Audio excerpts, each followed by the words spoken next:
Hi viewers, welcome to our channel. ప్రస్తుతం మనతో పాటు భరద్వాజ్ గారు సీనియర్ జర్నలిస్ట్ ఉన్నారు. వారితో ఒకసారి మాట్లాడదాం. సార్ నమస్కారం. సార్ నమస్తే.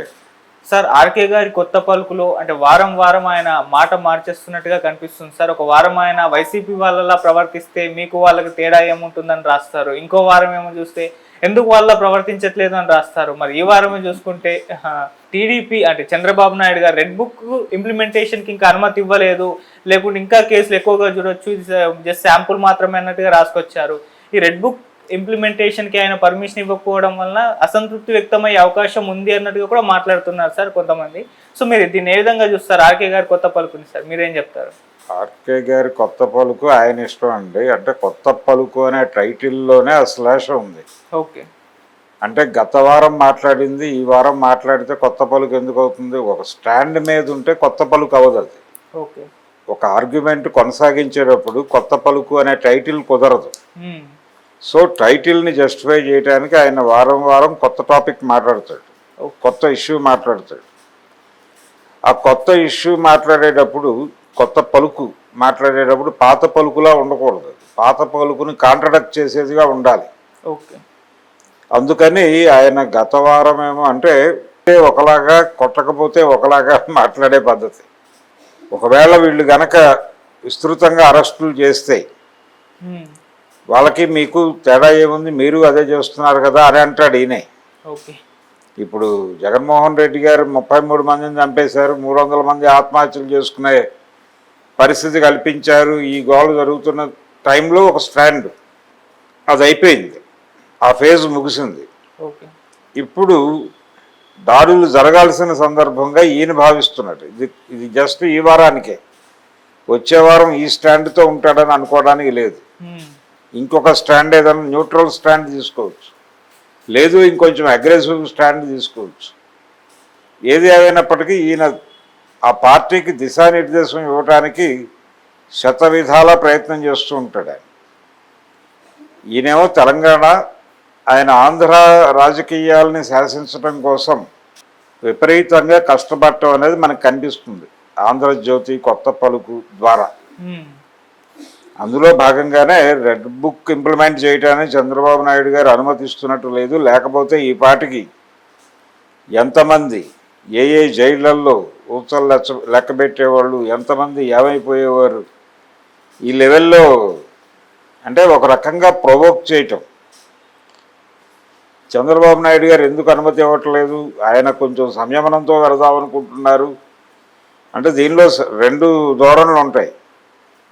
మేము లేస్తే మనుషులం కాదు అని చెబుతూ అవతల వాళ్ళని భయపెడుతూ మేము మీలా కాదు, మాకు మీకు తేడా లేదా, మాకు మీకు ఉన్న తేడా వల్లనే మేము ఇలా ఉన్నాం, మేము రెడ్ బుక్ రాసుకుని కూడా ఇంప్లిమెంట్ చేయలేని పరిస్థితి.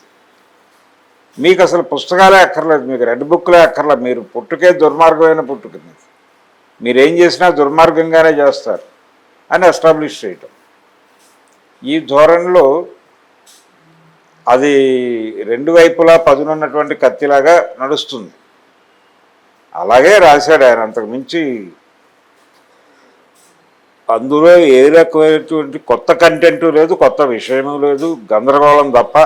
ఆ గందరగోళం కూడా గందరగోళం అంటే ఇన్ ది సెన్స్ ఆయన కొంత గైడెన్స్ ఇచ్చే ప్రయత్నం చేస్తాడు పార్టీకి.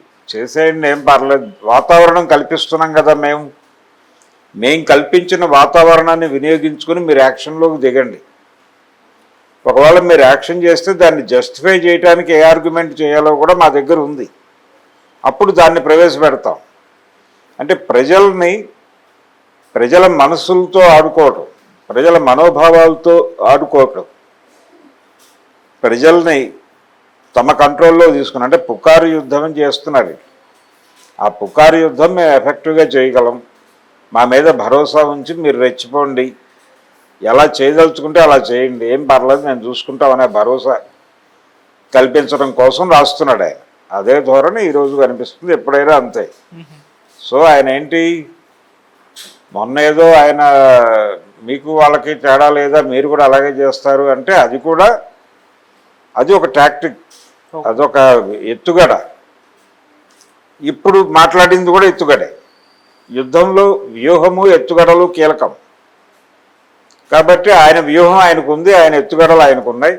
ఆ ఎత్తుగడలు వేసుకుంటూ వెళ్ళిపోతూ ఉంటాడు. ఆయన లక్ష్యానికి చేరుకోవటం అన్నది ఆయన విజయం. చేరుకోగలడు ఆయన. ఆయన ప్రస్తుతం 2 రాష్ట్రాల ప్రభుత్వాలను నడపడం కోసం ఆహారనిశలు చెమట వచ్చి కష్టపడుతున్నారు ఆయన.